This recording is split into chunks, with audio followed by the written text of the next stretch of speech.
आप ही सही थे मेरे लिए। Part third. बहुत खुश थी वो आज। उसके पापा उसे वापस मिल गए थे।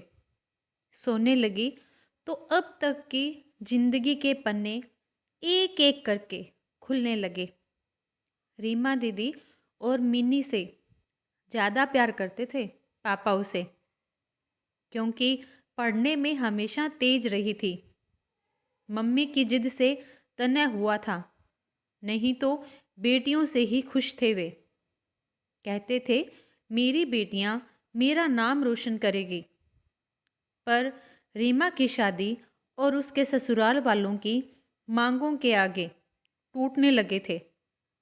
इसीलिए रीमा ने तय किया था कि वह शादी ही नहीं करेगी और पढ़ लिख कर कुछ बन जाएगी और जीवन भर पापा मम्मी की सेवा करेगी। पर जो सोचते हैं वो कहाँ होता है। कभी किसी लड़के की तरफ आंख उठाकर नहीं देखती थी। कितने लड़के उसके आगे पीछे घूमते थे, पर उसने सिर्फ पढ़ाई से ही मतलब रखा। सहेलियां कितने बॉयफ्रेंडों की कहानियां सुनाती, पर वो उन पर हंसती थी। मित्तल साहब की आभारी थी वो, साथ ही साथ माधव की भी। बिना जाने मित्तल साहब के कहने पर उसने उसे अपनी जीवन संगिनी बना लिया था। उसके भी तो सपने होंगे। अपनी दुल्हन से पता नहीं कैसा साथी चाहता था। इतने समय से साथ हैं, कभी गलत नज़र से नहीं देखता। उसे याद है कीर्तिश की वो लाल लाल वासना में भरी आंखें। डर गई थी वो, सोच नहीं पा रही थी कि क्या करें। तभी सुभाष आया था कॉलेज के गेट पर और बोला, आपको मंत्री जी ने बुलाया है। कुछ सोचकर चली गई थी कि आज आर या पार। कितने दिनों से कीर्तिश और उसके आदमियों ने परेशान कर दिया था। किसी को कुछ बता भी नहीं पा रही थी। मंत्री जी खुद भी शर्मिंदा थे।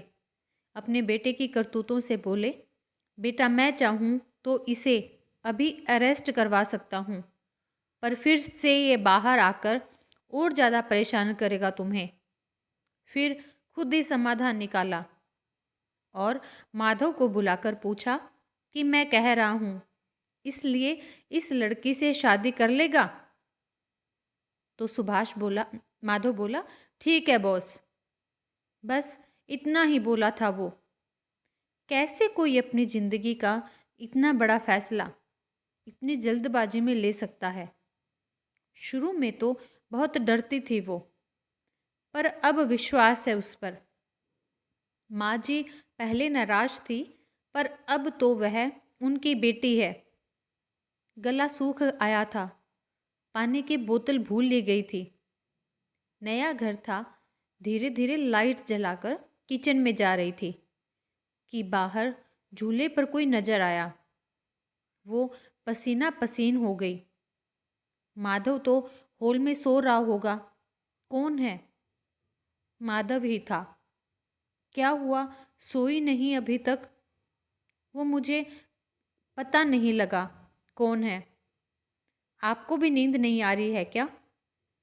बड़ी हिम्मत करके बोली थी वो। हाँ, वो मैं कुछ सोच रहा था। आज तो तुम बहुत खुश होगी। जी, मैं आपसे एक बात बोलूं? क्या आप पसंद करते थे क्या किसी को? उसकी ओर देखा, फिर दूसरी ओर देखकर बोला, हाँ। उसको काटो तो खून नहीं वाली कंडीशन हो गई थी। बड़ी मुश्किल से बोली, कौन थी वो? हमारे मोहल्ले की सबसे खूबसूरत लड़की थी। पढ़ने में तेज, इंटेलिजेंट भी थी। कभी किसी को फालतू नज़र उठाकर भी नहीं देखती थी। फिर उस पर किसी गलत व्यक्ति की नज़र पड़ गई थी। फिर कुछ हुआ और शादी हो गई उसकी। क्या? किसके बारे में बात कर रहा है ये? जहाँ तक है मोहल्ले में पढ़ने वाली लड़की तो एक मैं ही हूँ। कहीं ये मुझसे ही तो? ना जाने कितनी लड़कियों का जीवन बर्बाद किया होगा कीर्तिश ने, पर मुझे ही क्यों बचाया गया? उसे याद आया कि सुभाष ने बताया था कि उसके बारे में रिपोर्ट उसी ने दी थी। मंत्री जी को तो क्या, हाँ, पर मैं कभी कह नहीं पाया उससे कि मैं प्यार करता हूँ उससे। तो अब कह दीजिए ना। वो कांप रही थी। वो उसके पास आया और बोला, हाँ आरती, वो तुम ही हो। चाहता हूँ तुम्हें अब से नहीं तब से, जब तुम्हें 10th में टॉप किया था। तुम्हारे पढ़ाई को लेकर संघर्ष को जानता हूँ। तुम्हारा बच्चों को ट्यूशन पढ़ाना, शाम को बुजुर्गों को शिक्षित करना, तुम्हारा हर गुण तुम्हें मुझे अपनी ओर आकर्षित करता रहा। पर जब मुझे पता लगा कि कीर्तिश की लालची नज़रें तुम पर है, तो मैं कांप गया। जाने किस उद्विग्नता में दौड़ा दौड़ा मंत्री जी के पास गया और सब कुछ बताया। उन्होंने मेरी आंखों में ना जाने क्या पढ़ लिया था, जो इस समस्या के हल के रूप में मुझे ही तुम्हारे सामने खड़ा कर दिया। पर मैं अपने को तुम्हारे लायक नहीं समझता हूँ। शायद उस दिन समय मिलता तो कोई और लायक पढ़ा लिखा लड़का मिल सकता था तुम्हें। आरती उसे देखती ही रह गई। सच में माधव उसे चाहता है, सोचकर उसके तन बदन में और मन में भी ना जाने कैसी एक सुखानुभूति हुई, जैसे यही सुनना चाहती थी वह।